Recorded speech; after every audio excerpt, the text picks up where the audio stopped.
Monaco est neutre au début de la Seconde Guerre mondiale. Mais malgré son impartialité, la principauté est occupée par les Italiens en 1942, puis par les Allemands l'année suivante. Et après quelques jours d'affrontements avec les Allemands et de tirs de la marine alliée sur les hauteurs de Beausoleil, de la Turbie et du Montagel, Monaco est enfin libéré le 3 septembre 1944 par les troupes américaines et les forces françaises de l'intérieur.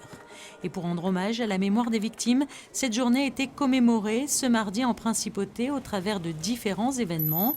Pour l'occasion, la place du Palais était revêtue de figurants en tenue d'époque et d'anciens véhicules militaires de la Résistance.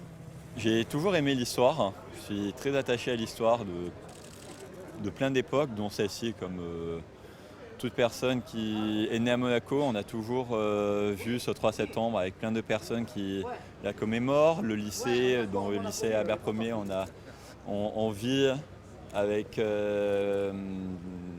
les stèles commémoratives de plein d'élèves de Monaco qui ont participé à différents conflits dans la Seconde Guerre mondiale. Et en classe, on est aussi bien à apprendre l'histoire de Monaco, dont cette partie historique du 3 septembre. C'est important justement pour les générations futures de continuer à faire perdurer cette époque. Oui, parce que si on oublie, c'est que le passé n'aura servi à rien. C'était important de partager cet événement en famille, puisque c'est un événement important pour la principauté et un événement important de l'histoire. Donc c'était une opportunité, peut-être on le fera une fois dans notre vie, donc c'était bien de le faire avec les enfants. On a profité de cet événement pour leur expliquer un petit peu l'histoire de Monaco et en général l'histoire de la Deuxième Guerre mondiale, enfin, ce qui s'est déroulé et l'actualité de l'époque. Que Monaco, elle a gagné.